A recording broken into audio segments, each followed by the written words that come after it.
Diocese of Olympia. It is amazing how fast 4 months can go, and also how long ago it seems at the same time, and how much can change during that time. It's good to see what I always believed and know even more now, that this diocese did quite well, moving on without me. I want to thank you for that, and I want to offer a special thanks to my staff who bore the brunt and burden of my absence. They are remarkable people by which I am richly blessed. I want to especially thank my executive assistant, Blair Notrica, and probably most of all, Canon of the Ordinary Joan Anthony. As always, she shined, and I appreciate her. Finally, thanks to you for allowing me the grace of this time. I believe our convention just ended was remarkable. What most inspired me was all of you, the way you took the challenge to show how a reasoned, civil, and quite frankly Christian discussion and debate can be held. You exhibited this throughout the convention, but I was especially inspired during the divestment discussion with markedly differing views and clearly with a divided room, still a respectful discussion. I really do thank you for that. Perhaps the best part of a convention is seeing those we've not seen for some time. That experience, of course, was heightened for me greatly at this convention.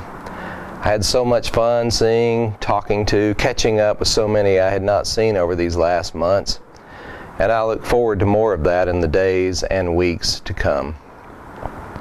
Thank you for being present, for putting the effort you do into preparation, prayer, and thought before convention. We have 2 new deacons now in Polly Shigaki and Eric Strew, and we have a good foundation to carry forward on this year of proclaiming God's Word to the world around us.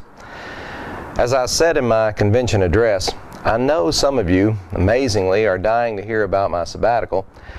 However, I suspect just as many of you could care less. There's not a small number out there who don't even know I was gone. I keep trying to figure out how to do it, and as I do, I keep having a recurring nightmare of the relative who, after a thoroughly stomach-filling, sleep-inducing Thanksgiving meal, pulls out 3 trays of vacation slides and painstakingly goes through each one in tremendous detail. That always seems to stop me cold. Here's the short, non-detailed itinerary. July was dedicated to preparing and then going to Jaco, Costa Rica, to study Spanish and surfing at the School of the World.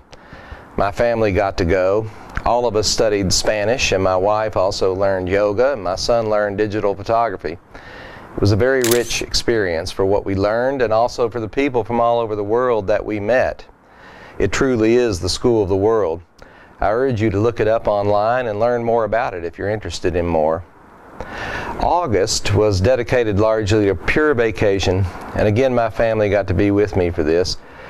We went to Florida, which we always do during this month, and then on to a cruise, a new experience, out into the Eastern Caribbean, where my son and I had the chance to scuba dive, something we love and share, and we had a lot of other adventures too. September was spent mostly blessedly at home with a few small trips around the Northwest. I did attend the House of Bishops meeting in Nashville during that month for about 4 days, and then traveled south to Sewanee to spend a week there simply reading and working on projects. This was a week that got canceled last year due to Hurricane Sandy. In October, my wife and I attended the Compass Rose Society meeting in Canterbury on behalf of the Diocese of Olympia, meeting with the Archbishop of Canterbury, Justin Welby, and his wife, Caroline, and spending a few days in London afterwards on our own. In October, I also got to spend a few days with my mother, seeing my sisters and friends in Arkansas. Realize these are the high points, or perhaps the most interesting points, but some of the best came in between of all of this in the quiet, slow, simply living life that happened. Reading books on First Nations history and theology, and others I had not had a chance to read over these last 6 years, continuing to work on Spanish and just being in a slower rhythm. I will say this, I appreciate the sabbatical. I highly recommend it. It taught me much and leaves me more to learn. It gave me time I desperately needed. It taught me more about time and hopefully provided some ways for me to use time differently in this next phase.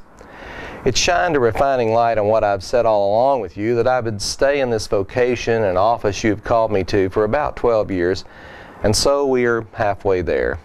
The next 6, I hope, will be focused differently in preparation for more ownership by you and more preparation for a different church and different leadership in the future. I've told a few and will tell you all now that this sabbatical did all the things I know now it ought to do, make you question and wonder. I learned how tired I was. I'd not had so many people telling me what is supposed to be kind of a caring thing, but when it comes in droves, becomes alarming. When just before I left, people would say, "You look so tired, so worn out." I told you I wasn't. I was. I will try to listen more. If there was a dark night of the soul, it came at about 2 months in when I truly began to think about not coming back to this, and how through prayer and more than anything else, the revelation to me that we, you and I, and this diocese are on to some great things, and also just how much I enjoy being in mission with all of you. In that last week, I was actually chomping at the bit to get back to this. I think my family was hoping for it more than anyone.